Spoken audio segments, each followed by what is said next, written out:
Hello, good evening. Good evening. I'm David Lev, and on my right or on my left, as we're looking on the camera, is Ellis Schumann. which reflects probably our individual respective stance. First of all, welcome to everyone, all our viewers. Welcome to our very distinguished guests, and who we're going to be seeing. Some may be coming in a little bit later, but we're looking forward to seeing everyone. In just a week's time, 120 new members will be sworn into the nation's 19th Knesset. The question is, will any of our guests be among them? What do you think, Ellis? We'll have to hear what they say about their parties and their platforms, and see if the voters will be convinced to vote for them and elect them to the Knesset. Did you know, it's interesting, do you know where the Knesset is from? From the General Assembly, which was originally located in Shiloh, which is now referred to as the West Bank. So that's just one of the issues we'll be hearing about, because we're aiming this broadcast at Anglos, English-speaking people overseas, particularly those who hope will come over to join us living in Israel. It's also aimed for those in Israel. So some of the questions you may want to consider is the parts of Israel where you want to live. And obviously people from various parties will have different takes and different ideas on those issues. What would you say another issue is they could be looking at? There's a lot of issues facing the Israeli electorate. I think the economy is one of the biggest issues facing the public this year. Is the government going to raise taxes? Is our standard of living going to be lowered? We'll see how each of the party representatives relate to that, because that will affect each and every family's standard of living. Absolutely. And we actually, I should mention, we are live from the owners, in fact, we're very grateful to them, of Pomerantz Bookstore in downtown Jerusalem. It's actually no coincidence that we're speaking from a bookstore, because all things considered, the art of successful communication is absolutely vital, and unfortunately it seems that some people have lost their way there. And in books, one can read a book in the quiet of one's own home, and sometimes words themselves can be effectively delivered with respect, of course, to the listener without intimidation. And we think it's also very important that people can listen to the various views and also vote according to their conscience. So what are we going to do now? We're going to introduce the guests in a moment, and we invite you to join us in celebrating Israel's democracy. We would like the guests to appear. Please, everyone can appear at the same time. Thank you.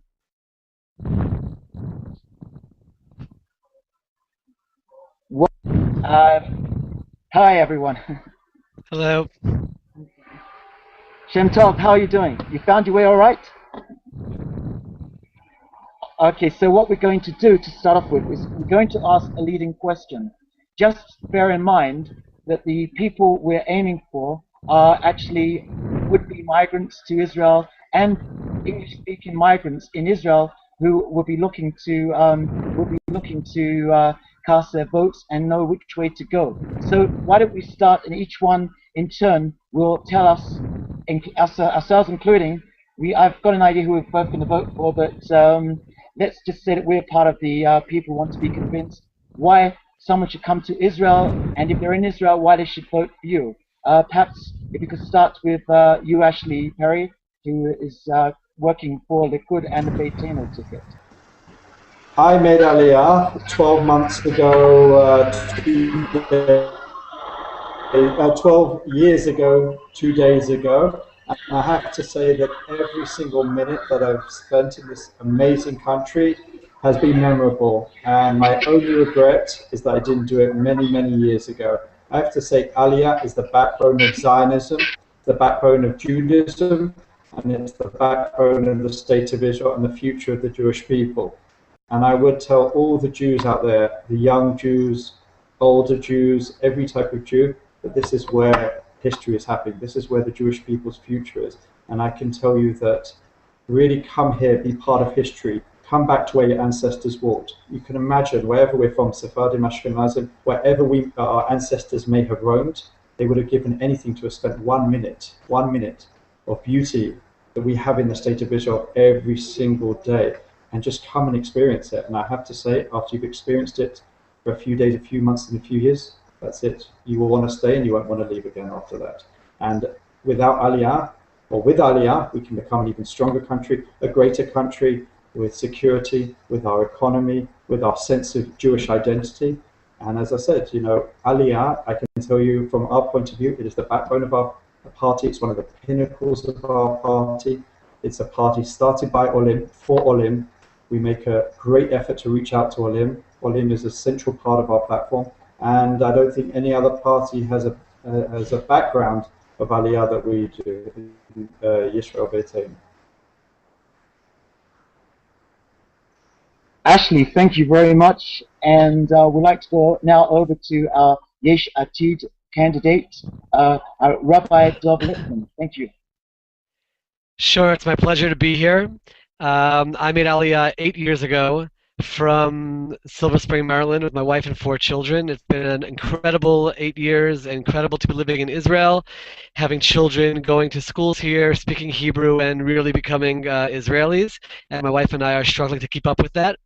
The Yesh Atid party really is a party that represents new immigrants. In our top 20, you have 2 Russian immigrants, 2 Ethiopian immigrants, and myself from English-speaking country, and it's certainly a top priority of ours. But our agenda specifically actually makes Israel far more attractive to people to move to Israel. We're going to create a scenario of equality national service. I know there are many Haredim in Chutz La'aretz, in the diaspora, ultra-Orthodox people who actually have told me they won't make Aliyah because in Israel today you can't balance being ultra-Orthodox and part of the broader world, or you can, but it's more difficult, and the boys don't necessarily feel as great as they should. We have a plan for service for all, general studies for all, and the same way I went to Ner Yisrael in Baltimore and went to university, that should be happening here in Israel as well.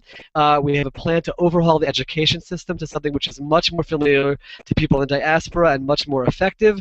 Housing, to help people really find housing in Israel, to lower the monthly costs, which make it very difficult to make Aliyah when people are figuring out the finances, and most importantly, electoral reform, to give a system of government and a system of elections which we're much more familiar with in the diaspora, something which is definitely more effective towards making Israel even greater than it is today.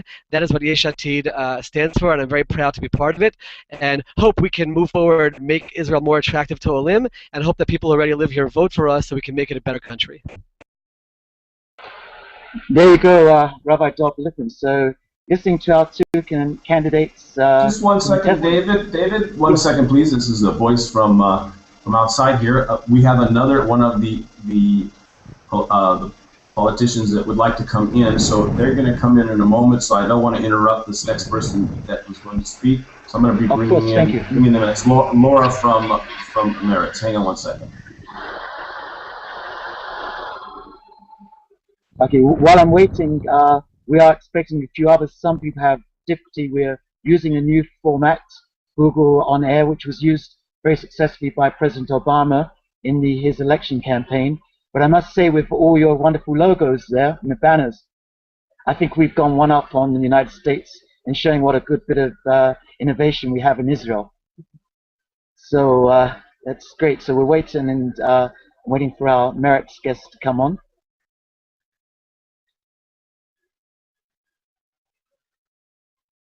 So how do you just go ahead, David. Just go ahead with the next question, and she's coming in muted, so it should be okay. And if she interrupts our next speaker, we'll give them a little more time. Okay, our next guest is Tal Levi Barak from Bayit HaYehudi. Uri Bank.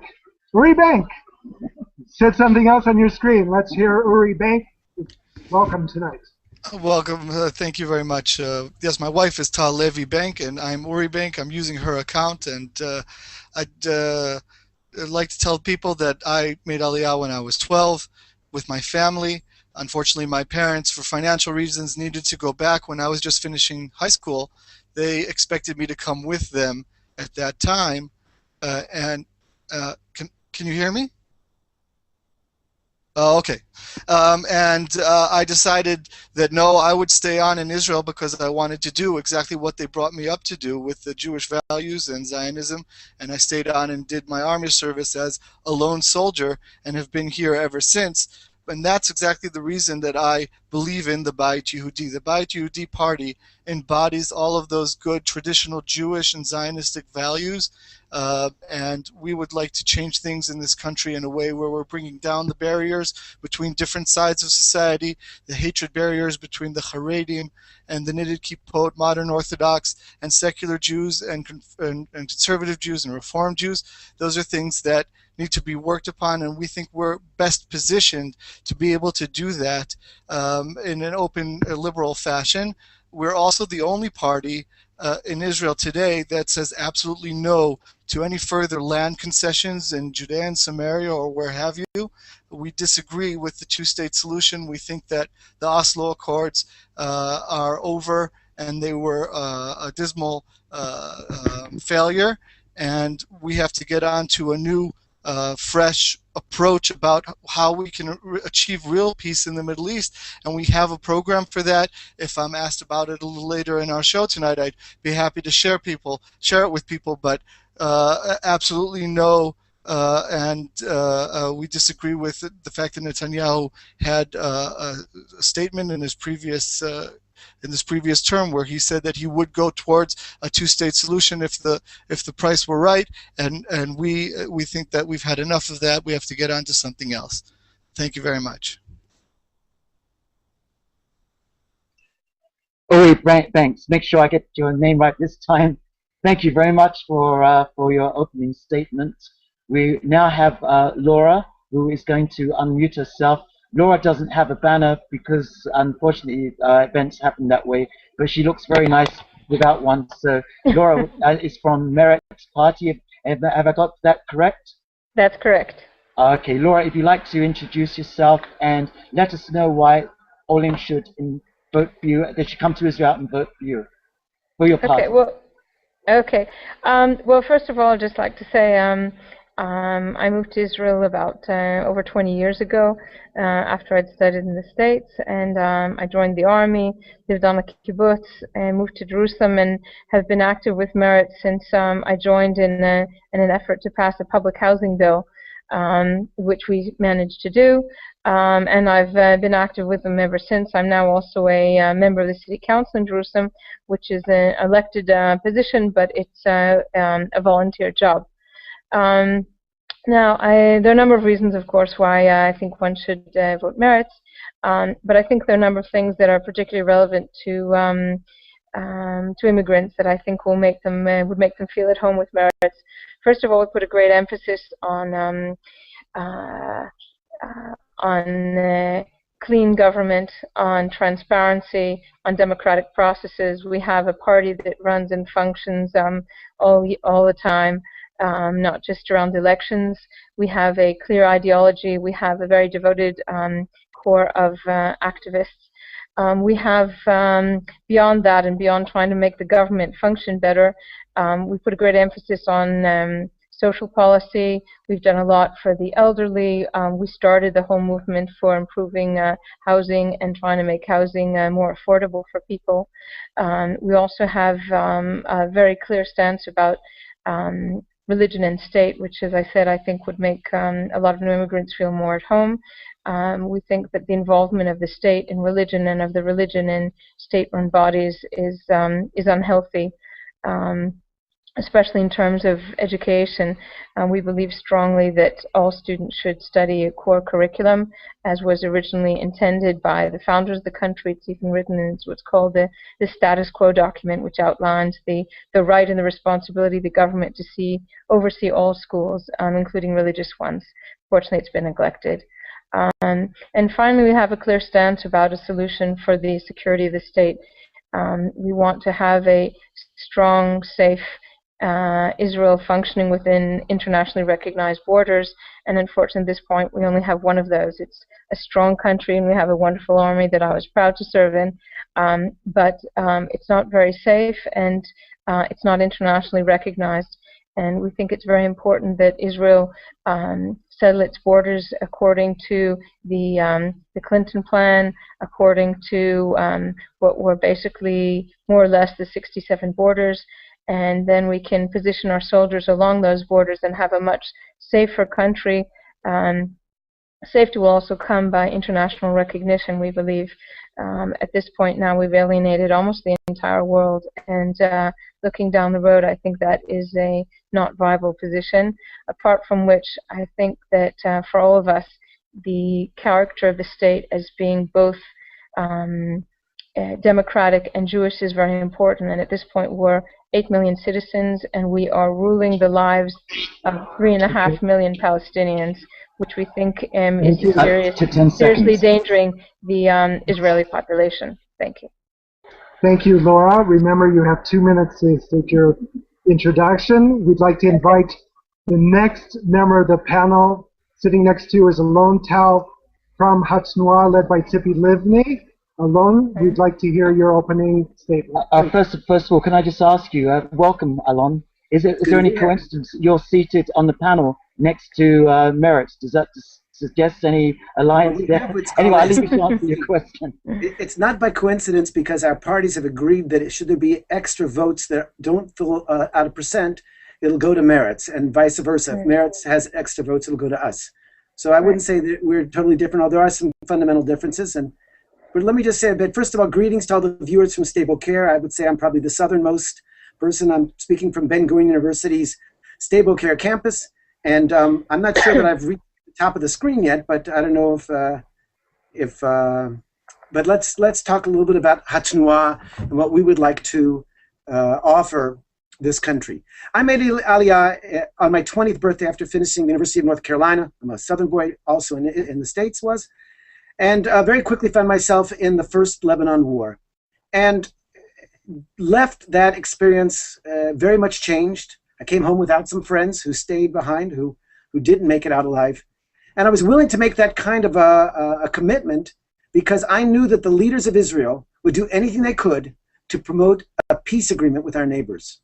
It's unimaginable to me that 30 years later, I find myself with 2 daughters who are soldiers. One's an officer, one just went in units that are very special units. I'm proud of them, but for the last several years, we've had a government which has done everything it can, in my mind, to undermine the peace process, and paradoxically strengthened the position of the Hamas in Gaza while weakening Abu Mazen, a moderate force. We in the Tnuah at Tzipi Livni believe we're optimistic. We think that with the right leadership, the right plan, we can make a peace agreement. The world wants it. We want it. The unfortunate thing is the government of Israel doesn't. And the prospects for peace, if a right-wing government comes into place with Netanyahu and the Likud and the Bayat Yehudi next to them, means that we'll be talking about annexing the West Bank and changing the demographic situation so that the potential for a Jewish and democratic state is going to be lost. So that's the first flag we bring in, is this notion of peace. Tzipi Livni was a very successful foreign minister. 55% of Israelis think she should lead Israeli foreign policy. And I'm certain that with her vision, experience, and determination, we can reach an agreement. If you're not defeatist and haven't given up on the Jewish dream of Oseh Shalom B'Murumav, let's do our part down here and let's move the peace process forward. The second thing we talk about, indeed, is this notion of social justice. 1 out of every 20 seconds left, thank you. Oh, well then, I got to say something about Jewish pluralism to our immigrants. Tzipi Livni is the only head of a party who is not Orthodox, not secular, defines herself as traditional. Myself am very active in that. And the present situation where we've gotten an ultra-Orthodox parties suffocating the government, and the Netanyahu government giving in time and again, has left us in a situation where, for those of us who want to have Judaism, not in an Orthodox way, have very, very little room for moving, no support. We would change that in Hatznua. Thank you very much, Alon.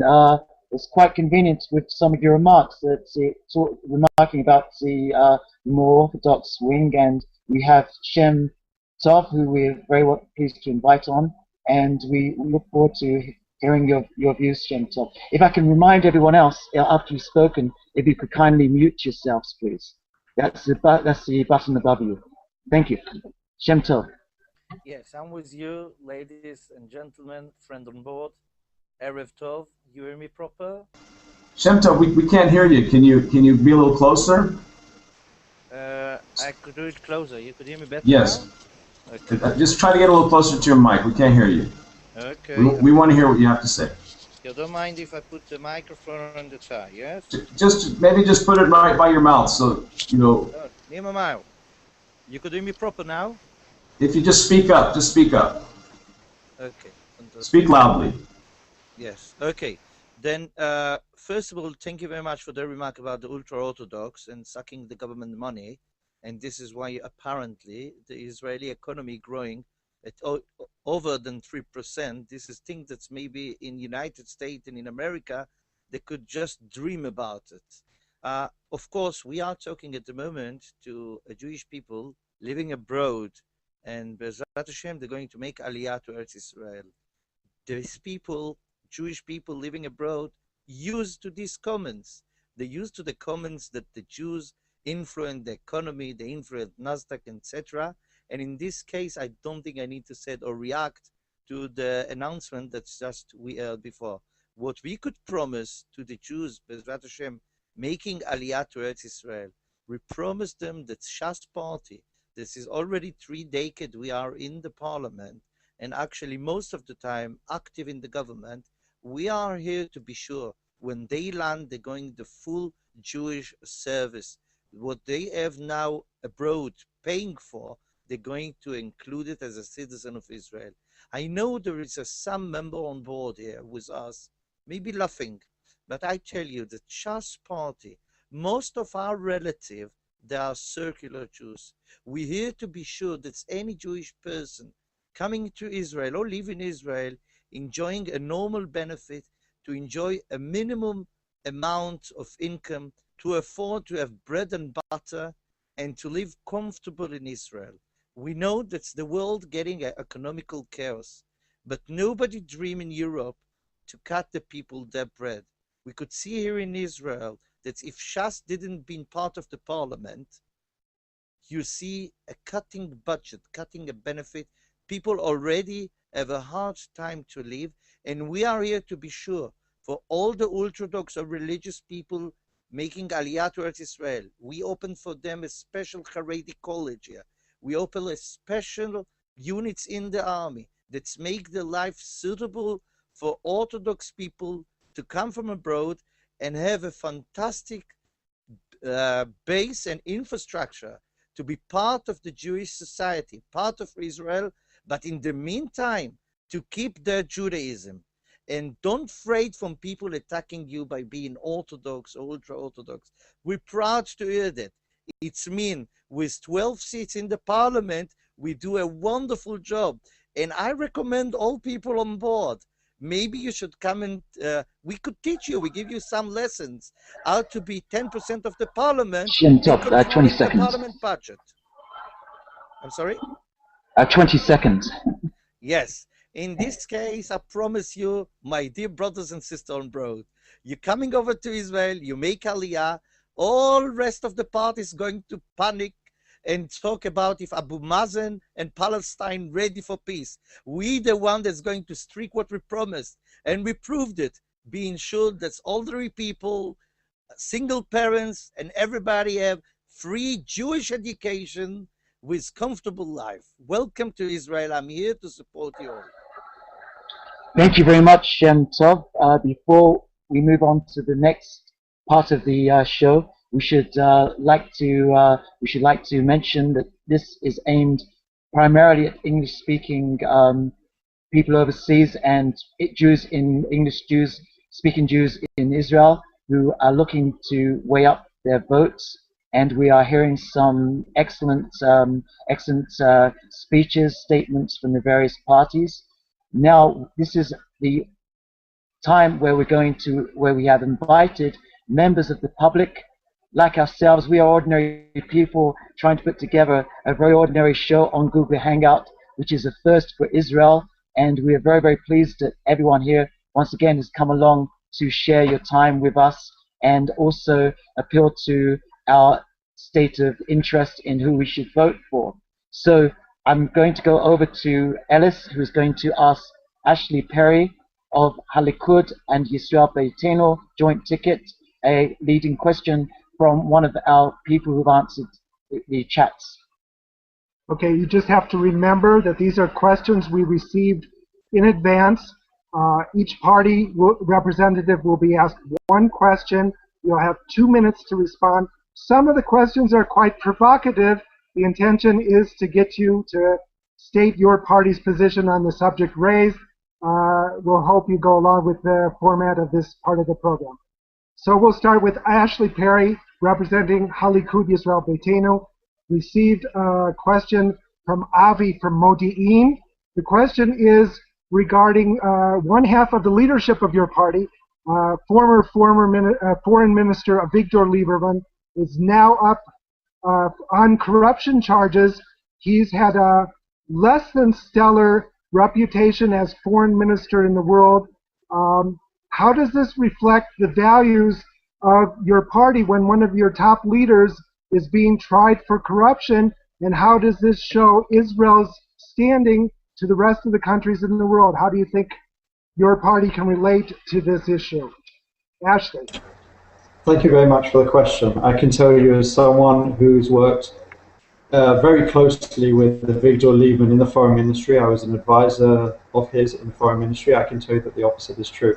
I can tell you that I've worked with a lot of politicians representing a lot of parties here tonight, and I can tell you that Avigdor Lieberman is the politician with the most integrity, with the most courage, and I would even argue the most success. We heard Alon Tal of Tanua talking about Tzipi Livni's credentials. I can tell you, coming into the foreign ministry, the opposite was true. I can tell you that the European Union had frozen the upgrade in relations with Israel under the great Tzipi Livni. Relations with Turkey had gone downhill to the point where they embarrassed our president on stage at the Davos conference, and quite simply, we were ignoring most of the world. I can tell you, as someone who spoke to the civil servants who are in the foreign ministry, who are not political, who wouldn't necessarily vote for Avigdor Lieberman's standpoint on a lot of political issues, they said he's been the best foreign minister we've had in many years. Firstly, because he opened up the world. For too long, we'd put all our eggs in one or two baskets, and we'd ignored the world. I can tell you the first visit that Avigdor Lieberman made was to Brazil. And Brazil, we're not talking about a small country here. We're talking about a very important country, one of the BRIC countries. And quite simply, after we said, you know, let's organize and let's coordinate on many issues, they said, just where have you been for 17 years? Basically, since Oslo, we have ignored the world. Tzipi Livni didn't give Brazil the time of day. Tzipi Livni didn't give 95% of the world the time of day. Avigdor Lieberman traveled all around the world, really pushing closer our ties with most of the world. And I can tell you that what he was successful in doing is really disconnecting our the Palestinian issue with our bilateral relations. Too long, we allowed the Palestinians to have a veto over our bilateral relations. He disconnected it. That's why tourism is up, economic relations is up. We are entering more international organizations, OECD, CERN. We are passing resolutions at the UN, unconnected to the conflict, the Holocaust for the first time. I can tell you across the board our relations are very good. On the other side, I can tell you 100% certainty that he will be acquitted of this relatively minor charges. He was acquitted of every single other charge they tried to throw at him for the last 15 years. I have absolutely no doubt about that, and he'll be back in government within a couple of months. Ashley, thank you very much. We now have a question for Laura Wharton of Meretz. Ashley. Okay, this question is for Laura Wharton of Meretz. Yes.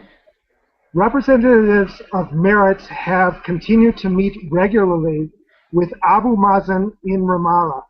The official position of the Israeli government is that today there's no negotiations with the Palestinians because there have been negotiations in the past, and we've only come up with a blocked wall. There's no chance for peace.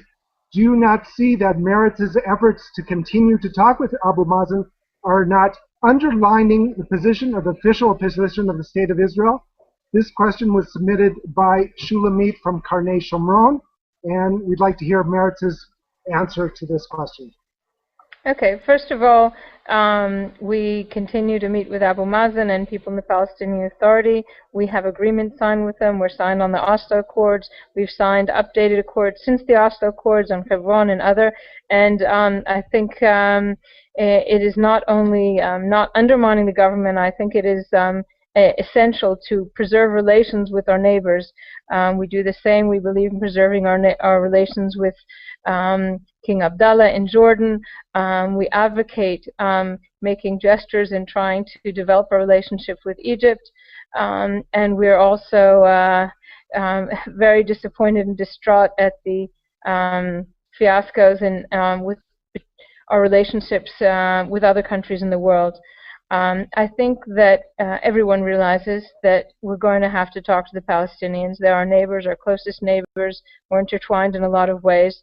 And I think the most sensible thing to do is to keep up relationships instead of being in what you say in Hebrew is broges with them for any amount of time. I think that the attempts of a number of the other parties here to present a view that the status quo is sustainable is a terrible deception. The fact is that we're in a crisis and things are probably not going to get better. So I think it is very important that we keep up these relations so that when we do return to negotiations, we will have a continued relationship with them, and we won't just be coming with people that we've broken off relations with in the past.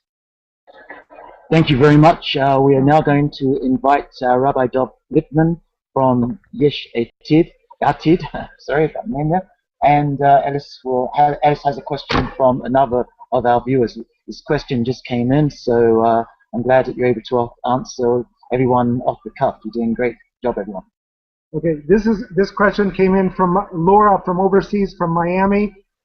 She commented actually that Yesh Atid has the most handsome candidate at the head of its list, Yair Lapid, but she really doesn't know any of the other candidates. She questioned why Yair Lapid, if he wants to go into politics, he didn't just join another existing party where he could build up an existing party and bring the most change by having a strong party, and why didn't he join forces with other parties in the center left to bring about these changes? This question is to Dov Lippman from Yesh Atid. Please. It's an excellent question. First of all, the media likes talking about the center-left bloc. We have never been part of a left bloc. We're very much center on many issues, and no matter many times we say it, people still say the center-left bloc. So there was no option to join in terms of our agenda with any kind of parties on the left. There were no options for us to join with our agenda with any parties on the right. If theoretically we wanted to, let's say, try to get involved in Likud, someone asked the question before about corruption when Likud Beitenu, we would have to play a pretty bad, dirty, corrupted type of political game to succeed in the primaries in Likud Beitenu. The best thing that Yair could do was to create the agenda, and he brought together a remarkable group of people. Former mayor of Herzliya, Yael German, mayor of Dimona, Mayor Cohen, very successful mayors with a lot of experience, security people like Yaakov Perry, the former head of the Shabak, Miki Levy, the former police chief of Yerushalayim, activists of all kinds and all backgrounds, and more importantly, this is the most important message, Yair Lapid, as a secular icon in the country, reached out and said it's time for the secular and religious to work together. It's not a religious party which is saying let's have one secular representative and secular people should come vote for us, but it's a combination. It's what we call a shituf pula, a partnership of the religious, and he took a religious Zionist rabbi as his number two. That couldn't have happened. That was not going to happen in another party where he brought together all types of people, Ethiopian representation, Russian, English-speaking, Sephardic, Ashkenazic, male, female, a tremendous unity, backgrounds in activism, and successful people to move forward with our agenda to make Israel internally a much better country. Thank you very much, Rabbi Dov. I have a question from Moshe Cohen, from Beersheba, who says he is a refugee from Gush Katif. This question is aimed or asked for Ben Shem Tov from Shas, and the question he has is that many people say that Shas puts the needs of one segment of the population first and is ready to shift position to suit that particular electorate. And as I mentioned, this comes from someone who actually said that he felt a little bit put out by what happened at Gush Katif and also Shas's position towards Jewish people in the settlement block. And if you could, when you answer, if you can put the microphone a bit closer to your mouth, please. Yes, thank you. Could you hear me proper now with the microphone?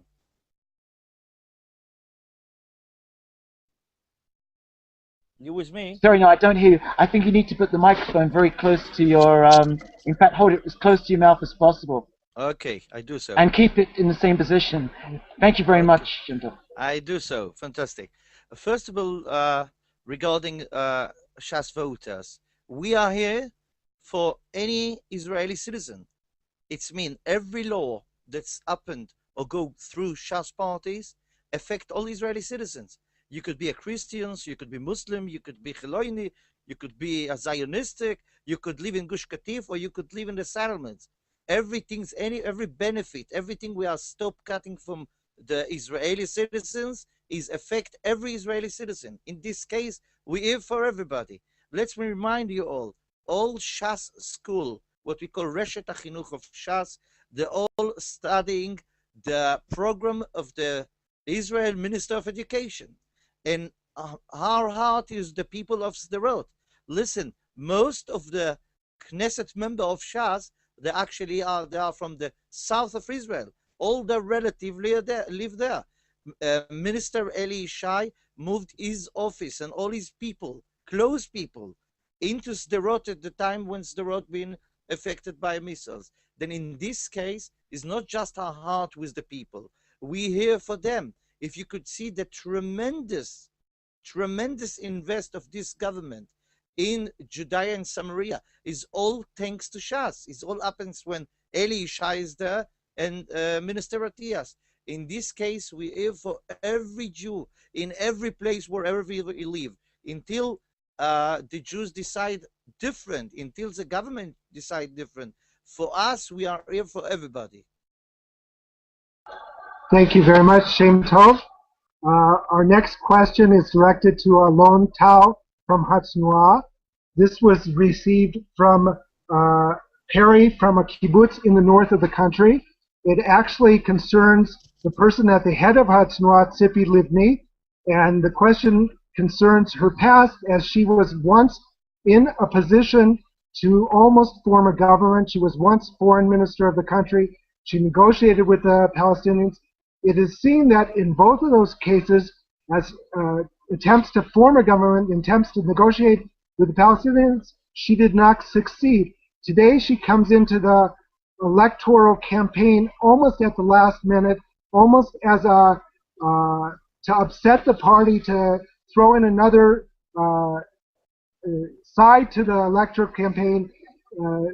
Why didn't she join up with either Labor or Yair Lapid to try to bring about real change? That's the question to Alon Tal. Thanks very much. I just would like to start by referring to my Likud colleagues' comments about how wonderful Israel's status in the world is now as compared to how it was when Tzipi Livni. I think relations with Turkey have tanked. Relations with the Obama administration are the worst they've ever been. Israel's isolated in Europe as never before. Maybe our relations with Brazil are great, but believe me, to stop the Iranian nuclear threat, we don't really need help from Brazil. It's other friends. And this foreign ministry has been a disaster for Israel's standing in the world, and any attempts to whitewash it are pathetic. Now, with regards to Tzipi Livni's stature, Tzipi Livni was the head of the Kadima party. Unfortunately, Labor undercut her and did not recommend that she become the prime minister. And when it was time for her to try to negotiate a coalition, she faced a situation where she would have to join a government that was unwilling to promote peace. Now, Tzipi Livni could be prime minister today because there was an offer on the table for rotation. But this is a very unique politician, somebody who doesn't think that just having the job and the honor is the goal, but it's a means to an end to make a better country. So when Tzipi Livni was faced with a decision whether to go into the opposition or not, she decided it would be better to go into opposition than to be a figurehead in a government that had been set up as a right-wing party that was unwilling to promote the peace process. I'm very proud to be in a party with somebody with those kind of principles. Now, with regards to her negotiations with the Palestinians, I recommend that all the viewers read Condoleezza Rice's autobiography and see how close we came. Tzipi Livni allowed us to reach, can you hear me? Yeah. Tzipi Livni allowed us to have agreement with the Palestinians. There would be settlement blocks that would be left in. She got the Palestinians to agree that the Palestinian state would be demilitarized. A whole range of concessions which she agreed. She ran out of time, and she had a prime minister who was indicted, and it was impossible to continue. But to consider that a failure, when for 9 months we were at the table and almost closing a deal compared to what we have now, which is a total break, is just wrong. Tzipi Livni is a great negotiator. She put a great deal in with Lebanon, I think, which has held, the peace has held for 6 years, and she'll make a great leader when she joins this government, I hope under a non-Netanyahu government, and promotes a peace process. Alon Tel, thank you very much. And the last question from our viewers is from Jay Schlax from Florida, who writes and asks you, Ori, that he believes that he was asking that whether the Beit Yehudi party are actually undermining Likud's efforts on bringing unity to Israel, and he fails to see how the party can appeal to the broader mass of Israelis interested in more issues than just security ones. I think that our party is a very good showing in these elections. We're actually have been deemed as the big surprise of these elections. The poll that came out today showed us as high as 17.5 seats in Knesset. So I think that that in its own right shows that the question is not in its place, meaning Israelis very much are accepting the fact that we have a fresh approach to various aspects of Israeli life, both to the Israeli-Arab conflict and to the way that we can bring the Haredim, the ultra-Orthodox, and the Arabs more into the workplace and away from poverty, not in the way that my colleagues have suggested or are suggesting, where they want to sanction those parts of Israeli society. We are talking about incentives, and we've come out with programs in these elections to show how we can give incentives to soldiers who or people who have served in national service. That we will give them plots of land down in the Negev and up in the Galil, which will also help housing issues. We want to give students who have done army service or national service more subsidizing of their tuition to make it easier for them to go to school, and the flip side of that is people who don't serve this country won't be able to get those. They'll have to pay more for their education, and that will make things a little evener, an even playing ground in Israel. So I disagree with the question. I think that we're going to be a strong element in the next government, propping up and strengthening Bibi Netanyahu, but making sure that he stays on the straight and narrow when it comes to concessions, because we're a little worried. We've seen him zigzag back and forth. He says he's going to build in Jerusalem, and then all of a sudden he doesn't build in Jerusalem. He put a freeze on building in Judea and Samaria, and those are things that we are going to make sure he can't do in the next term. He needs to be strong in building up all of Judea and Samaria and building in Jerusalem, not just talking about it, and bringing together all sides of Israeli society with incentives instead of sledgehammers and sanctions over their heads. Ori Bank, thank you very much. And it's wonderful once again that we have our guests who are interested in talking to Olim. It's a good reflection on your participation, and it's really helpful for those who are looking to make up their mind and trying to make sense sometimes of Israeli politics. Even for those living in Israel can be quite a handful. I'm sure that those who have a lesser grasp of Hebrew than others were probably going to be very grateful for hearing your views.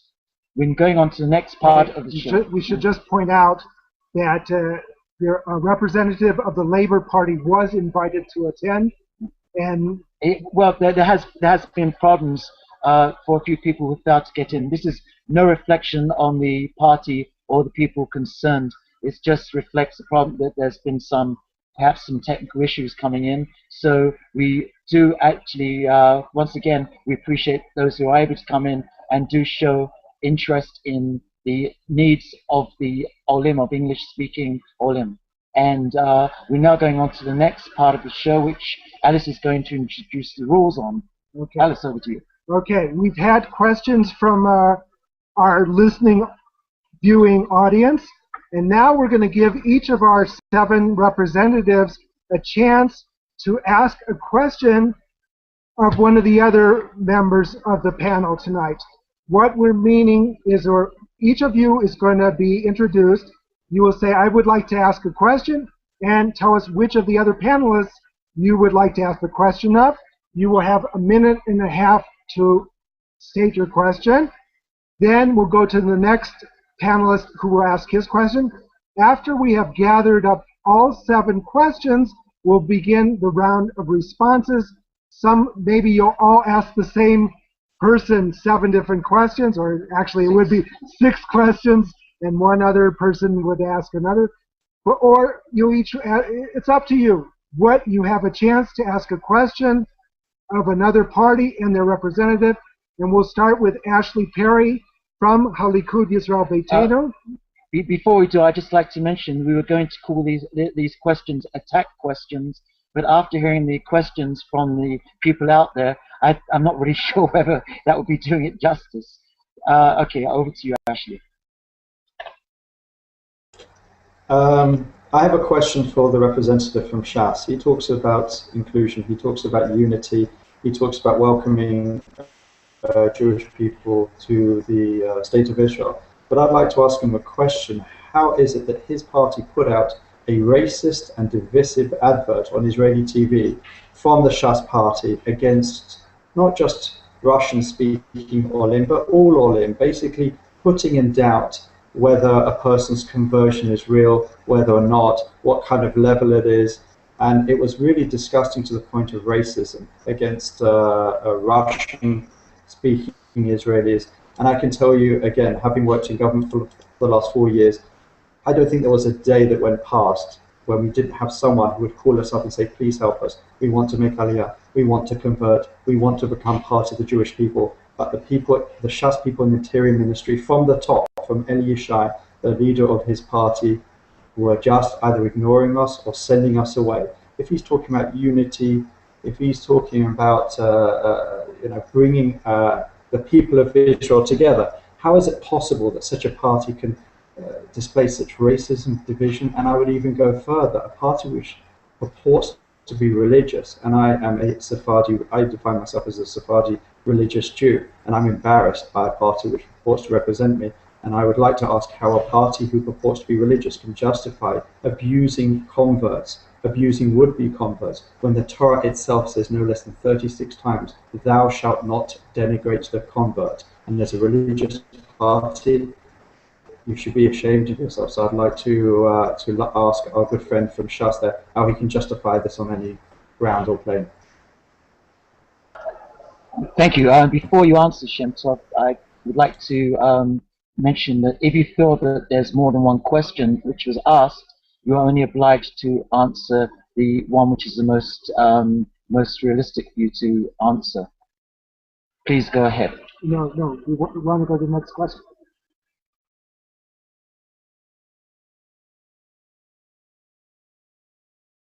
Okay, sorry about the format. We're going to go straight to... Well, we're going back to the original plan. We're going to go to Dov Lipman from Yesh Atid. We'll give you a chance to air your question, and we'll continue listing the questions, and then we'll get to the answer phase after all the questions that have been asked. Okay, thank you so much. My question is for the Bayit HaYehudi representative. One of the reasons why the Bayit HaYehudi has garnered so much support is because they've portrayed themselves as being the home for all Jews. And I think my question is very specifically, especially for English-speaking immigrants, how can you call yourself the home, the political home for all Jews, when there's without a doubt, and the question has been asked, you do not favor enabling all Jews to have complete religious freedom in Israel to worship God and express themselves in Judaism as they understand it. I'm asking as an Orthodox Jew, but how can you call yourself the political home for all Jews? We're here for everyone, bring everyone in, but yet there's no way you would support any legislation which frees religious service and religious worship in Israel outside of the Orthodox hands. Okay, thank you, Rob Lippman. We're going to go to the next question, and we're going to give the microphone to Laura Wharton from Meretz. What is your question, please? And to whom is the question directed? Okay, my question is to the Likud, but if someone from the Bayit Yehudi also wants to answer, it'd be fine. My question is about the Likud. When Bibi Netanyahu began his term, he gave a famous speech at Bar Ilan talking about a two-state solution, which was, you know, a change since he initially years ago said he would never support a Palestinian state. Then he said that he would support a Palestinian state. Now for 4 years there's been total stagnation in foreign relations and progress, and any sort of thing could be called a peace process. So what I'd like to know is whether the Likud does still believe in a two-state solution, and if so, how? Or do they want to continue strengthening the Hamas as they did in their latest negotiations after the end of Amud Anan, the latest war in Gaza? And the second part of the question, if they don't support a two-state solution anymore, what do they plan to do with the 3.5 million Palestinians in the territories that we're now holding on to? Are they going to give them citizenship? Are they not? Is it going to be an apartheid state? Or how do they plan to deal with all of the non-citizens that Israel is now controlling? Before the question is answered, I would just like to clarify at the beginning, Laura, you mentioned Likud or Bayit Yehudi would like to answer. Only one party can answer, so can I just confirm which one it is? Okay, so it should be the Likud, I think. Thank you. Fine. Thank you very much. And also, before we hear an answer from our guests from Likud, I'd also like to mention that if you feel that the question which was asked in two parts is actually two questions, please feel free just to answer which part of it you feel is more fitting, or you can answer both parts if you also feel that is just one question. Thank you. Over to you, Ashley. No, actually we're continuing with the questions, and the next person to raise the question will be Alon Tal from Hatznua. Alon, what is your question, and to whom are you directing it? Well, in order to offer all of us a chance to participate, I'm going to ask Yesh Atid. Maybe my good friend Uri Bank will ask me a question. I would like to ask this. One of the reasons why I joined Hatznua was because it was important to me to be on a list where there was tremendous experience and proven record. Amir Peretz has been a tireless advocate for social justice. We have a former finance minister. Amram Mitzna was one of the leading generals in Israel and has been a mayor for 15 years in various contexts. And Tzipi Livni, probably the most experienced politician in the center bloc.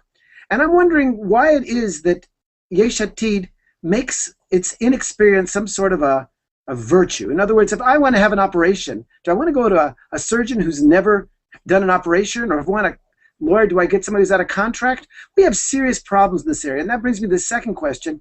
I've heard your agenda, social agenda. Of course, I identify with most of it, but where are you going to get the money if we aren't able to cut the defense budget? And how are we going to cut the defense budget unless we do something about a peace process? The deafening silence from the Yesh Atid on a serious plan to make peace makes me wonder whether you're really serious about making the changes that you claim that you want to for Israel. Please, how would you pay for those changes? And again, why do you make a virtue of inexperience? Thank you very much. And I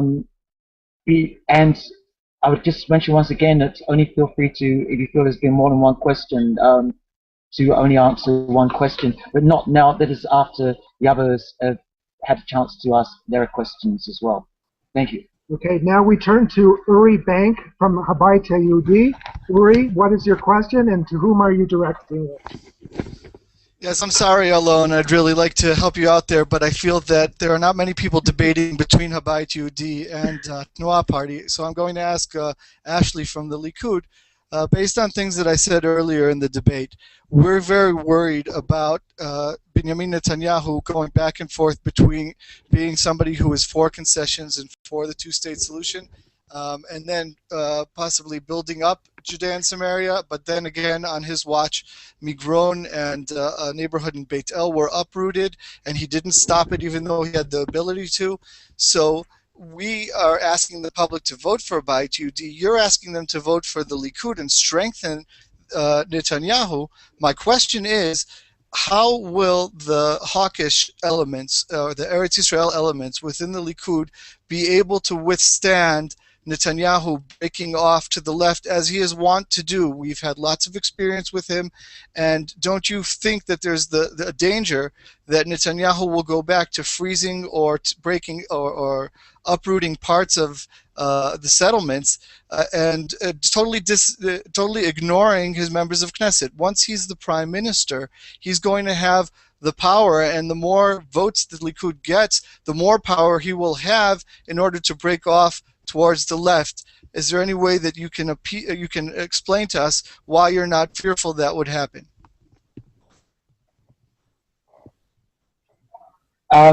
Before you answer, and remember we have one other question to go, Ashley, I can see you're smiling there because part of the rules is that you're one that is allowed 2 minutes for every attack question. So unless there's a sudden merger between Meretz and Bayit Yehudi to offer Likud 4 minutes extra airtime, which one never knows, this is Israel after all, then I'm sure Ashley would appreciate the fact that he would have some extra minutes because he has 2 questions to answer.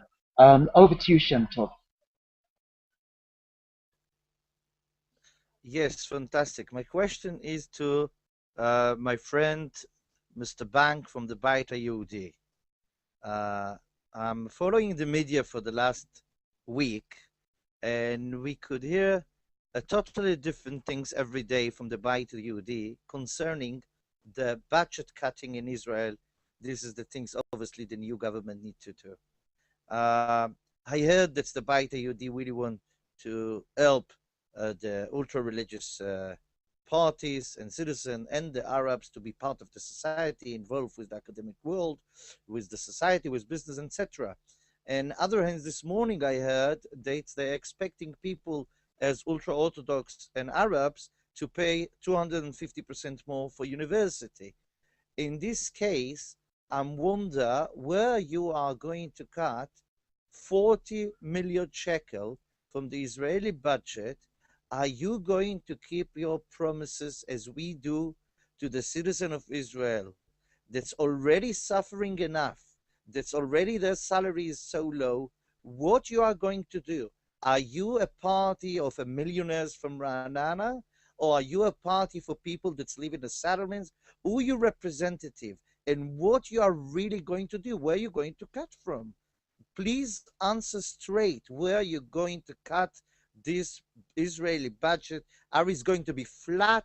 You're going to destroy already 1.8 million Israeli citizens that's already below the breadline. What you really going to do? Please answer straight. Thank you. Thank you very much, Shem Tov. I would also, at this stage, also like to mention to Uri Bank that you are only obliged to answer just one question if you feel that there were multiple questions there. So we shall go and have our answers because there were two questions at both yourself and also at Ashley Perry, Uri Banks and Ashley Perry. What we're going to do is we're going to have Ashley Perry answer one of the questions first, and then we'll go over to the next person to answer a question, and then we will ask you to answer the other question at a later point, Ashley, rather than answering 2 questions consecutively. Understood? Thank you very much. So you'd like me to answer the question? Okay.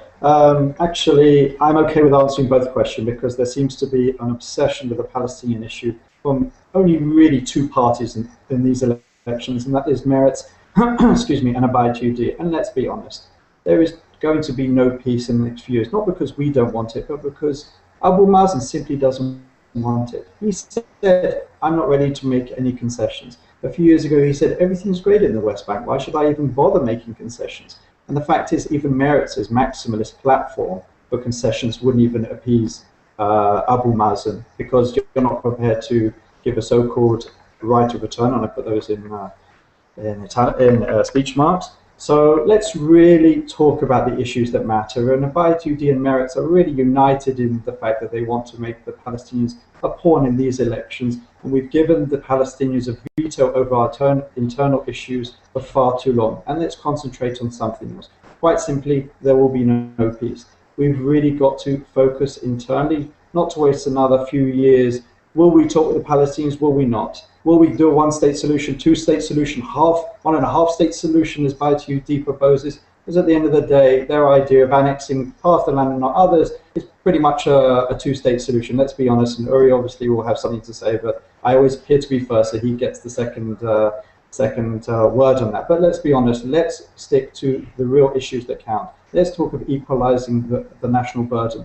And Abide UD talked about the fact that they have this idea for incentivizing, not punishing. Well, actually, we put a law up to the Knesset only a few months ago. And interestingly, Abide UD and the National Union, which Uri worked for up until a couple of weeks ago or months ago, both parties either didn't bother to turn up or voted no. This was a law. It wasn't punishment. There was nothing punishing in the law. It was a simple law. It says every single Israeli has to contribute to their countries, whether it's in the army, soup kitchens, kindergartens, schools, old age homes. Everybody has to contribute, and your contribution should be equivalent to your benefits. It's very simple. Those who contribute more will benefit more. Those who contribute less will benefit less. And Abide UD, including members of his own party who are who are on the list today, as well as the National Union, who he used to represent, didn't bother to turn up or voted against. So, you know, the Naftali Bennett has been called in the media Mr. Gum Vagum, Mr. Also and Also. He plays both sides. He plays this side when it suits him, and he plays the other. He said that all of those who are learning Torah should continue Torah. In other words, he's a man of the status quo. Let's be honest about it. He said it in black and white in an interview with the Jerusalem Post the other day. We can't equalize the burden. If some Israelis will be allowed to defer their service, not do any service, and never have to stop learning. I don't know a single ultra-Orthodox 18-year-old who goes to Lishkat HaGiyus, the induction center, and says, I'm not learning, but I don't really want to go to the army. They all say they're learning, so let's not mess around with this. After meeting with Mr. Gaffney, Mr. Porush, Mr. Derry, Naftali Bennett changed his tune because, again, he wants to return to being Mr. Gum for Gum. The other issues are government reform. We need this badly. We have a system which is moving towards paralysis. We have more parties. We have more smaller parties. All these 30 parties which are being created with every election. Israel Beiteinu has held this banner since we're a four-seat party, and we'll hold it when we are whatever. And the fact is, this is one of the anchors that we decided to merge with Likud, because we understand, as a party which was the exciting party last election, so I'd like Ms. Uri to calm down a little bit with all the excitement. We were expected to get to 22, and in the end we got 15, and we did a lot. But we know only with a big, strong party can we really make the changes necessary for this country, and that is what we intend to do. Thank you very much, Ashley. We now go to Rabbi Dov Lichtman. Thank you. You'd like to unmute yourself and answer. Thank you so much. If I lose connection, by the way, I'll come back on. It's happened a few times. If I apologize, I'll try my best. I was asked two questions by Alon Tal from Hatnuah. I'll answer both. The first question was about where's the money from for our social programs. One of the beauties of the Yesh Atid plans is that all the money is there. We sat down. We're not raising taxes. All the money is there. For example, every single year we pay a lot of money in our electricity bills, for example. We are able to reduce those costs not by doing anything other than getting rid of free electricity for the electric union. That's 600 million shekel a year. We have a plan to reduce the size of government. There's hundreds of millions of shekalim being spent on a bloated government, way out of control. We have legislation for 18 ministers, bring it down to something normal. There's money there. We have a plan, and this is coming from someone who studied in Kollel, who comes from the Haredi Yeshiva world. We don't believe that the government should be sustaining people who are simply saying, I'm going to study Torah and therefore sustain me. It actually goes against Maimonides, who says that's forbidden. That's 900 million shekel a year. The money is there, and I'll be able to take care of our programs that way. But I want to get to the other question, which is even more interesting, and that's the experience question. I like Alon's example. If you have doctors who have experience, don't you want to go to those hospitals? The answer is yes, but not. Okay. We seem to have lost Rabbi Dov Lipman. When he comes back in, we will allow him to finish the question. Meanwhile, what I like to do, we have a little bit of extra time on our hands, is that Laura, if you can do this very fast. Oh, we have Dov Lipman coming back, so we'll. I'm here. Sorry, I'm here. Laura, I'm here. we lost you a few moments ago, so please feel free to continue.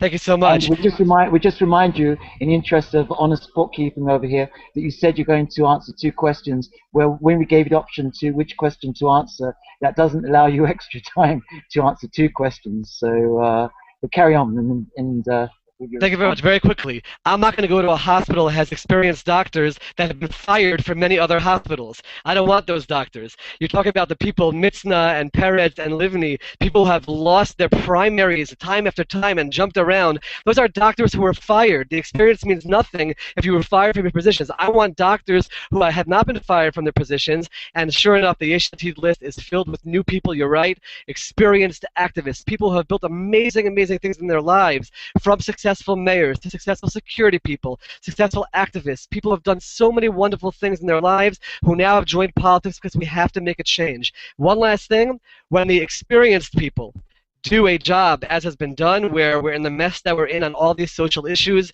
it's time to give the job to the new people, new people with experience in all these realms to make the difference. Study the Yesh Atid list, see who they are, and all of you out there will realize these are people you want to vote for and you want to entrust with your future. Thank you very much.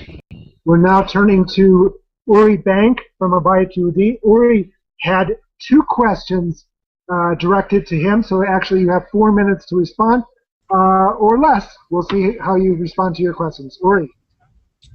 Okay. First, I'll respond to Dov Lipman's question about our claim that we are the Jewish home for everyone, and we truly believe that that we're best positioned to be so because of our coming from the traditional Jewish background. And it is true that most of us are modern Orthodox Jews with knitted kippot on one hand. On the other hand, we do have secular Jews as our supporters, and one very prominent woman on our list, number 5 on our list, is Ayelet Shaked. I would like to see more secular Jews, but one has to realize that this is an historic change for the National Religious Party, a party that's been around for tens of years in Israeli politics, and now we're finally moving away from being a sectarian party and taking our values and our traditions out towards the general public in order to do good for everybody. Now, when I mentioned my programs before about not sanctioning and giving incentives, it truly from that value of unity in Am Yisrael, that we want to have our brother Haredim together with us in society, not living in poverty, with us in the army. We want to take the religious affairs in this country to a place where it's much more user-friendly for secular Jews and people who are not necessarily Orthodox. In the Bayit Yehudi, in the Jewish home, we're looking for good Jews. That's what we care about, good traditional Jewish values. It doesn't necessarily mean that everybody needs to be an Orthodox Jew. The opposite is true. We're reaching out our hands to all sides of society, and like I said before, we are better equipped to do so than the Yesh Atid party being headed by Lapid, because we come from the background that will allow us to find the halachic solutions in order to bring the religious services in this country to a liberal place where everybody can enjoy. We're going to have an open dialogue between us and the secular sides of society and find solutions about the Jewish nature of the state, how Shabbat should look like in this country, what kashrut should look like in this country, how going to get married and divorced in this country can be something where people don't shy away from the way that the Chief Rabbinate has been dealing with it under the auspices of the ultra-Orthodox. We have stated and we intend on putting up a candidate of our own to become the Chief Rabbi of the State of Israel, and we think, we actually know that once we are the ones that are dealing with these issues, there is much more of a chance of having all sides of society bridging together, bridging that gap between the seculars and the Orthodox in this country. Now I'd like to answer Shem Tov's question about the economy, where we're going to, or you asked Shem Tov, who do we represent? Do we represent people from Ra'anana, or do we represent people from the settlements? Well, if it isn't clear up until now, we are the Beit Yehudi. That's exactly the message, Shem Tov. We represent all sides of Israeli society, and we have programs that will allow us to bring in, you're asking where are we going to get the money from to make up the differences in society. There are various different places. Dov Lipman mentioned a couple before, which we also agree with and have thought up of ourselves, but I'll mention a couple of others. We have the Shishensky Law with all the natural gas that was found. Number 2 on our list, member of Knesset Uri Ariel, was the only person that submitted a Supreme Court appeal because the country, the Likud government, hasn't been bringing back down the money that was made by the natural gases away from the tycoons into society as they were supposed to and are obligated to under law. There are the corporate, and you mentioned the lecture company before, but there are also the huge corporations in Israel who are very rich. They get tax breaks each year, and that's something that needs to be stopped. What's good about the Beit Yehudi is that unlike Likud, unlike Netanyahu and Lieberman, we are not in the pockets of the tycoons or the banks. Unlike Sheli Yechimovich and the socialists, we're not in the pockets of the big unions and the electric company and the workers of the union and workers of in the port of Ashdod. We are in the pockets of the Am Yehudi. We're the Beit Yehudi. We're looking out for the Am Yisrael, for the nation of Israel, and we are the ones that are going to be able, both on the economic level and on the Jewish nature of the state level, to do the best job for everybody. Thank you, Uri. And now we turn to Menachem, Shem Tov Menachem, for the last question, which was directed to you. You have your 2 minutes to read. If you could bring your microphone as close to your mouth as possible. Thank you. Yes, I do so. I ask the representative of the Beit Yehudi to answer straight. I'm waiting for a number and not a word. This is fantastic in marketing. I know there are good startup people and they are good in doing exit for startups. I'm asking numbers. Where are you going to take the money from? Are you going to promise the poor people that you're not going to affect them badly? And he didn't answer. I'm sorry, I wait for numbers and not the words. Okay, so he didn't answer your question, but a question was posed to you, so we're going to give you a chance to answer your question and at this stage. Yes, fantastic. Then what we did actually with this movie that you also, and the reaction was a tremendous reaction. We're talking about the wedding that you could do by Twitter or by Facebook. You could be a Jew as quick as possible in the end of concern of the Betenu party. In this case, I would like to remind you all, you said unity, Achdut. You said Shas is being in the central, bridging between the extremist Orthodox and the circular. And let me remind you all, there is thousands of Haredi people in the army. There is thousands of people in academic world. Nobody going to tell you that. It's all thanks to Shas. This is the daughter of Rav Yosef. She built this Haredi college. We are myself been the one of the founders of the Nachal Haredi. And remind you all, thousands of soldiers been converted into in the army. Nobody, they all refused to stamp this gerut in the army. And the only one that stamped this gerut of all these soldiers in the Israeli army was Rabbi Ovadia Yosef. Where is our memory? We forgot it? And also, let me tell you things straight. Things very straight. I could see your hands. Friends, 50% of the Jewish population disappeared in the United States. Why for? Why? There is no religion by law in the United States. 50% of the Jewish population disappeared there. This is for us a tremendous thing. We don't want it to happen in Israel. Why we came here? Ben Gurion stood up at the United Nations and said that the Bible, this is our taboo to live in Israel. Since then we're suffering with nearly 10 warriors. And now we're taking from this Bible what is comfortable and not comfortable. Let's remind you all, we have one Bible. And just have a committee of rabbis. In any other party that takes some rabbis into the list, these parties that saying they are against putting a religious pressure in the politics, they have a rabbi in the list, but they are a rabbinate community. Who is going to decide that who is a Jew? We have one Bible. All the world know this Bible. This Bible that's sending us to live in the settlement, to suffer here with war. This is the Bible to tell us what is Jew. And Rav Ovadia 30 seconds, please. Is the only rabbis in Israel in this decade and century that was strong enough to make the gerut of the Jewish people that convert in the army. He stamped it. He's strong enough, and let's face reality. We wouldn't just to say we're not Jews by Facebook, not by Twitter, and not by SMS. That's what we want to prove. Not the kashrus way, what Atid want to do, a kashrus by SMS, etc., etc. This is only way to be a Jew. We like that for 5,000 years. We suffered from the Romans, from the Greeks. This is why, because we keep the same things. And I advise you all, please keep your Judaism. Yesterday I've been asked what is Jewish and democratic. All the other parties give us a stories. For us it's simple. We Jewish by our Bible. Thank you. Thank you very much. Alice, what do you think at this stage? Do you think we could go for a coalition? Everyone's done such a great job in trying to convince us to get their votes. How do you see it? Well, look, there is still a certain percentage of the Israeli population that has not yet made up their mind who to vote for. Elections are only a few days away. We have had a chance to hear some interesting opinions. Some of them are quite different from each other. Some of them are very similar. It's possible that the representatives that we have listened to tonight will all be part of the next government. We don't know, and that's why the election campaign is such an exciting time. Right, and thank you, Alice.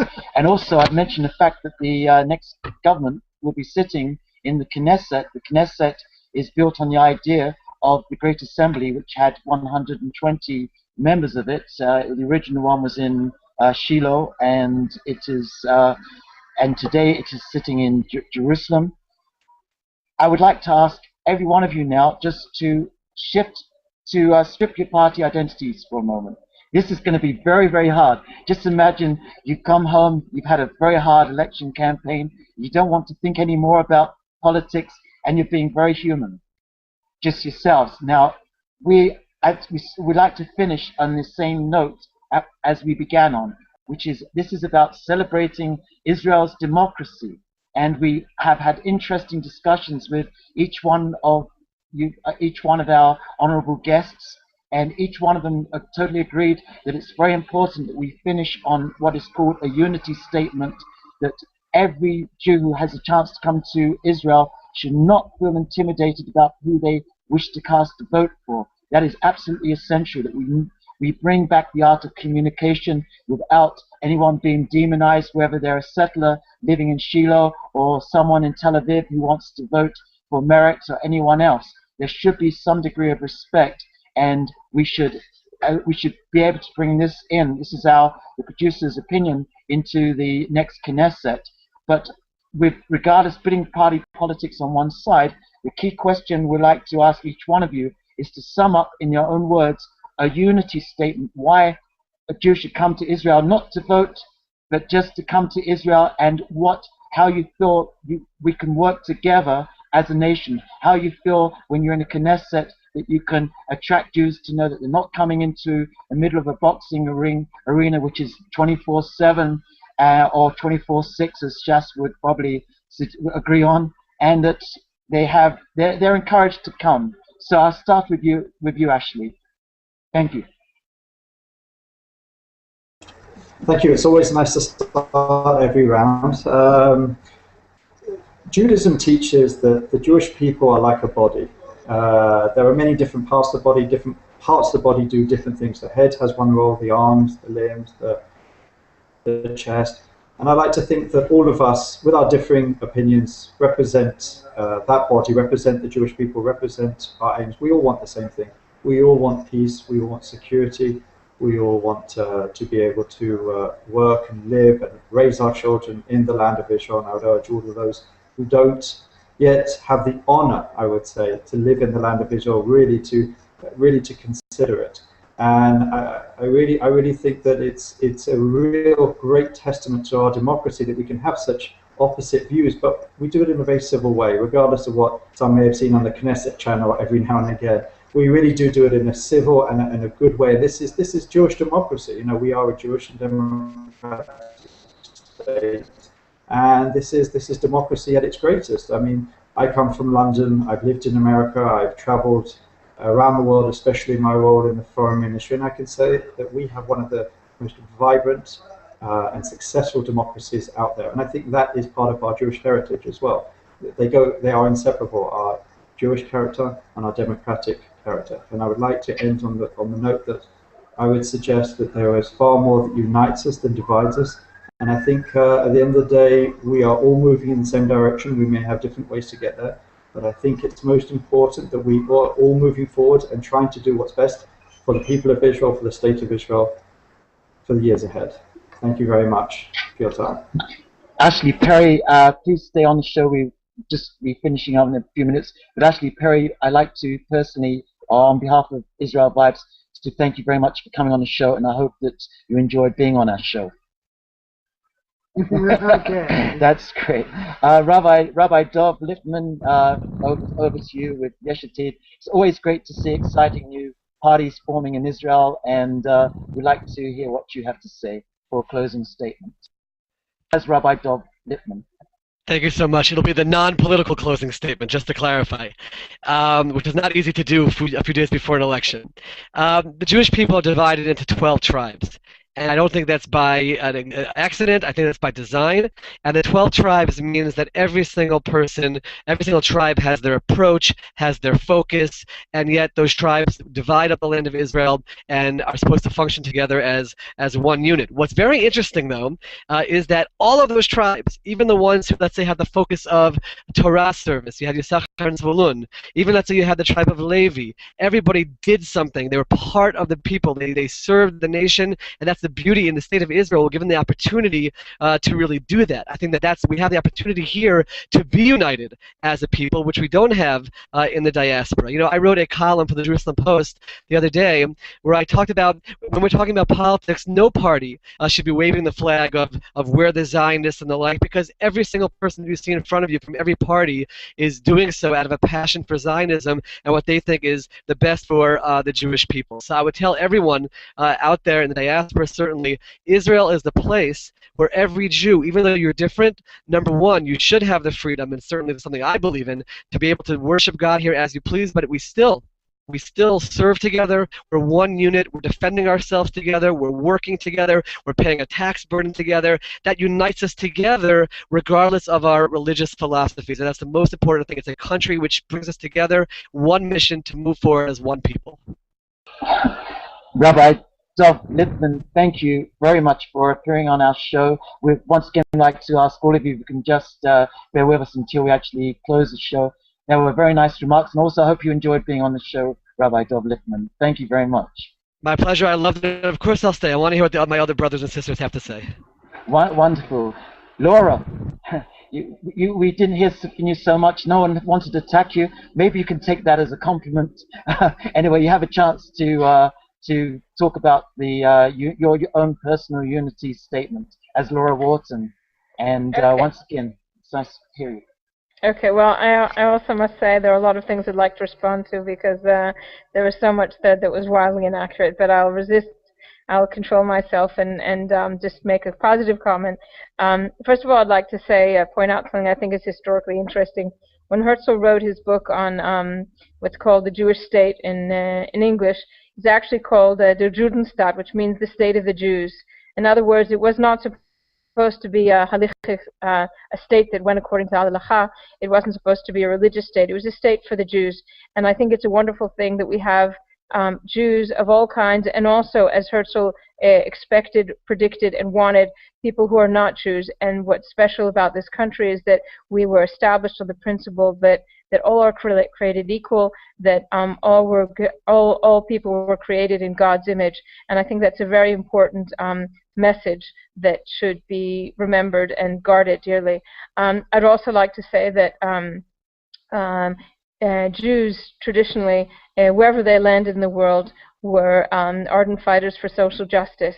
And I think it's a wonderful thing that these are issues that have been coming up so much in the last couple of years in Israel. They were put aside for a while, and I think there's a wonderful feeling now of caring and mutual involvement and mutual responsibility that I think is one of the things that makes us great. Another thing that I think is wonderful about this country is the emphasis put on learning and education, traditionally so in any case, and I hope more we will all continue to do and agree upon to put that emphasis on, because a very kind of sad but interesting historical note about Israel is that it was, until we found the natural gas actually, a country with almost zero natural resources. And I think the only resource that we really have still today is our people. And I think we must do all that we can to give everyone an opportunity to develop their own skills and to contribute to society, because it is also something that we have to work on together, that our human skills are what makes Israel great. The people that came here, the people that live here, and I invite and hope that a lot of people who are listening about this from abroad will come and contribute to that feeling here. If I have another 30 seconds, I'll also just say,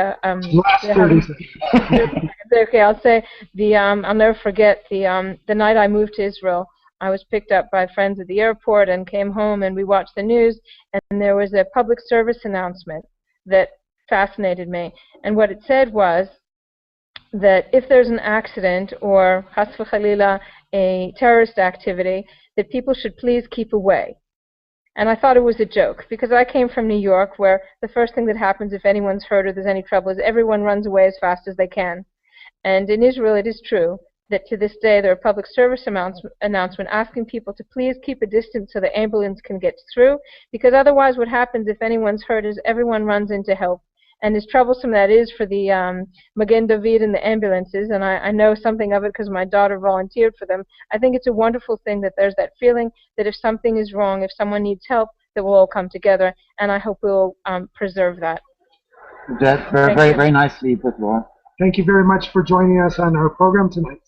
And we hope you enjoyed being on our program as well, Laura.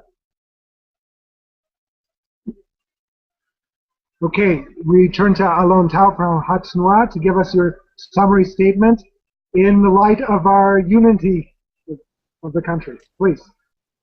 I think if you distill down the original Zionist thinkers who envisioned the state of Israel to their basic message, you find that they had a desire to restore to the Jewish people their status as indigenous people who had once been at harmony with the land of Israel, and then had been sent out and found themselves in various diasporas and exiles, very much unable to buy land, to be part of the land. And so return Jews to the land and return the harmony between the Jewish people and the land of Israel was a critical part of the Zionist vision. Unfortunately, the exigencies of building a state and putting together a tremendous military effort and receiving immigrants and creating an infrastructure created a whole host of environmental problems. And today, when I look to the next 100 years of Zionism, I believe our number one challenge is to return to that goal and to bring harmony between the Jewish people and the land of Israel. And what I'm encouraged by the present panel is that we all share that impulse, the same way we did 100 years ago. Shem Tov, who has been on with now 4 panels, we may disagree about some things, but he is the head of an environmental organization. I was chairman of the environmental umbrella organization. 2 Jews, 3 synagogues, 4 environmental groups, because Jews are so passionate about this. And the one thing I would say is that if we got into a discussion, if you'd asked us a question about the environment, you'd see, rather than argue, we would have tried to one-up everybody. I would say my environmental platform is better than Meretz. Theirs is okay, I think mine is better. And then you might hear them say, well, ours is better. So I think that that's a good, healthy competition. And together, we can really realize that humans and we made our environmental problems. And if you come to Israel, join us, and we can solve them. Alon Tal, I must agree with you. I'm actually very green in terms of environmental issues, but for me it's a little bit sad that one has to be of one political orientation or another. That's something which I believe can stand alone. Alon Tal, thank you very, very much for being on our show. We really enjoyed having you, and I hope you enjoyed being on the show yourself. Great. Ori Bank, over to you.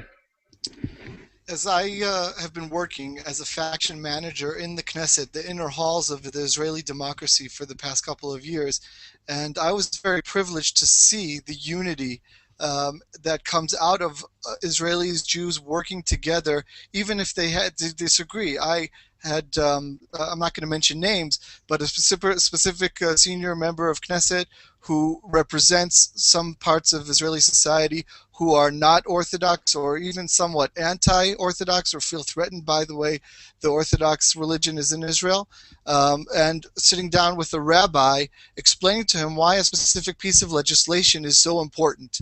And when they actually sat down and listened to each other, you could see there was an understanding and a togetherness that is something that I think is very much part of the Jewish ethic and tradition.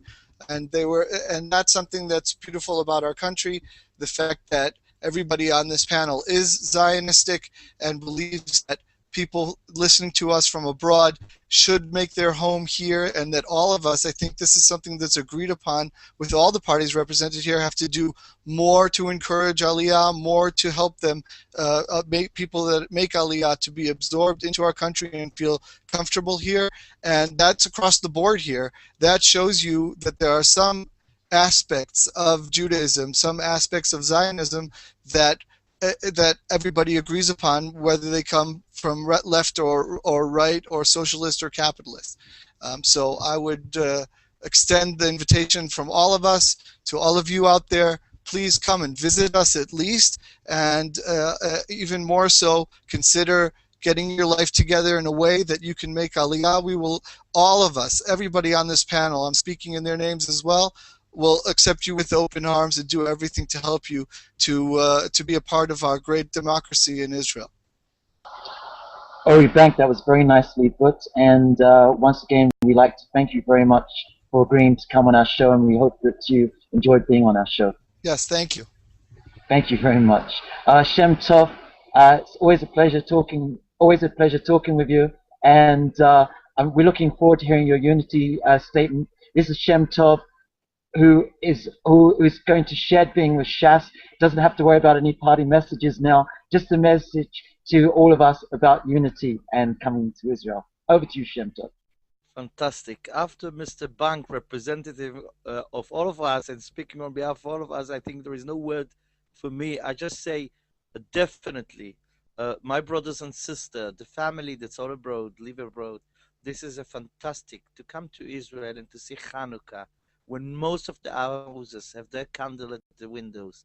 It's fantastic to come over in Pesach to Israel and to be able to eat in a restaurant and feel comfortable.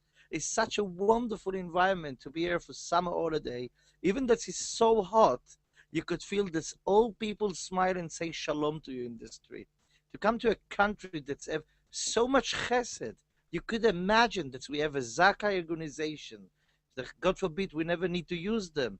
Listen here, we have all Atzala people that are working 24/7. This is thing that I could say. You say Shem Tov maybe say 24/6. I could tell you that I'm proud that they b'mekayim a mitzvah. It's Chilul Shabbat b'Shabbat l'shum pikuach nefesh. They work 24/7. Even the Arab's neighbor in the village Kfar Kasem here, we're working 24/7. In this case, I could say the country that have so much chesed inside.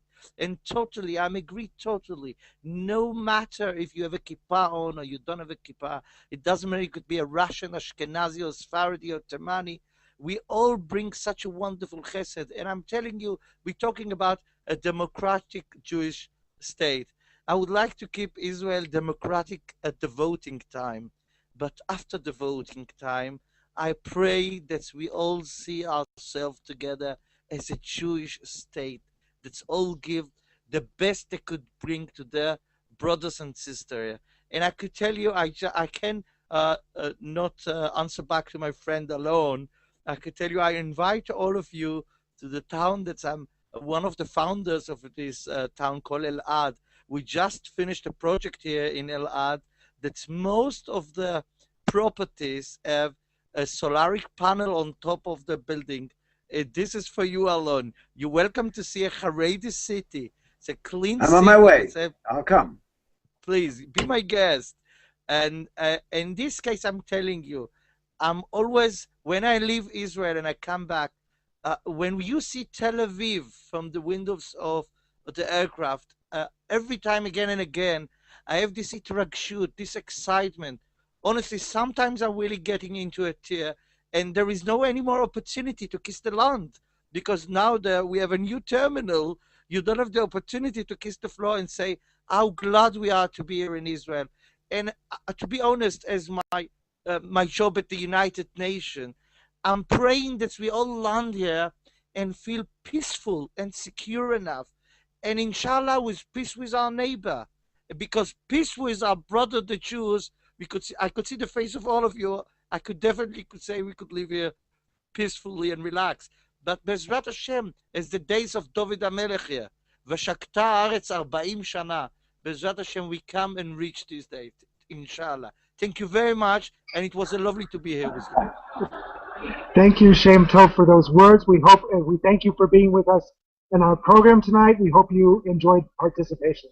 And can I just ask you, Shem Tov, the invitation, can we all go over there tonight? And do you have any Iraqi liquor for all of us? We invite, this invitation is also to all the Jews outside of Israel to come.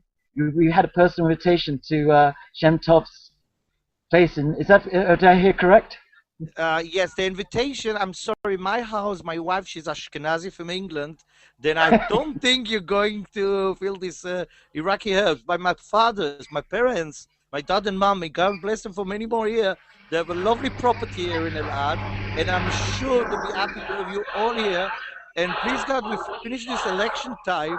I give you that. I'm waiting for you all, arranging a meeting here in Elad. I'll be delighted to have you here, my guest. Thank you. We're on our way. Well, I think it's fair to and proper to thank all our sponsors, including the Keshet Yehuda's Aliyah program. We'd like to thank Aliyah Magazine. We'd like to thank Ynet, Arutz Sheva, Janglo, Jewish Live Television, and those who I've forgotten. Please accept my apologies, but our thanks go to all those. Ellis? We'd like to thank the Pomerantz Bookshop in the center of Jerusalem for allowing us to broadcast this live event straight from the heart of Jerusalem, the heart of the capital of the state of Israel. Pomerantz's Bookshop has been a very nice host for this program. And we also very, very much want to once again extend a very, very big thank you to our wonderful guests. And I thought it was going to be easy beforehand making a choice who to vote for, but I can see it's not going to be so easy. And I'm sure you've had a lot of things to think about. And also, above all, we call this event Celebrating Israel's Democracy. Hopefully now you get a better insight as to why we have called it Celebrating Israel's Democracy. And we hope that each one of you who hasn't had a chance to come to Israel will come over, will come and join us as Israelis, as proud Israelis, will vote, and we will respect your different opinions. We may not agree with them, and in some cases I'm sure we'll probably agree that we are better disagreeing in many opinions, but I'm sure that we can agree that we have a wonderful country, we have wonderful people living here, and God willing we're going to have peaceful relations across the board. Thank you very much, all of you, for coming once again, and we wish you all very well in the upcoming elections. Thank you. Good evening. Shalom. Shalom.